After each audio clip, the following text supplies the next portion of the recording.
نوم هم قدرمند دی.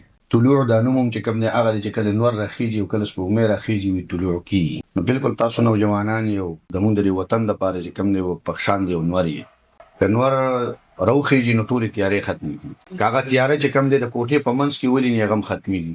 که هغه په غرونو په غار کې دننه ولینې هغه تیاره هغه ختمېږي دا نور هغې کې رڼاګانې راشي. تاسو زمونږ د وطن دپاره یو مستقبل یو فیوچر یې او زه به دا وایم چې دیني په لاره او د دین په رڼا کې تاسو چې کوم دی مخکې قدمونه اخلئ انشاءالله تاسو سره به چې کوم دی د الله تعالی نصرت دا به تاسو شامل حال انشاءالله تعالی.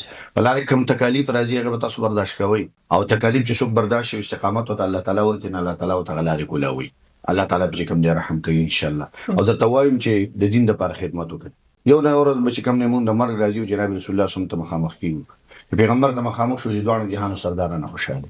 شاعر وایي کریم سنا ہے کہ قبر میں ملتے ہیں نبی اجل کے اس لیے ہم انتظار کرتے ہیں. یو ورځ به قبر لزو یو ورځ به خاورو لزو نو چې ما سره خو د دین څخه خدمت پروت وي که نه چې زما عملنامه کولاو شي چې په هغې کې وویلی شي چې او د قرآن خدمت کړی دی د حدیثو خدمت کړی دی.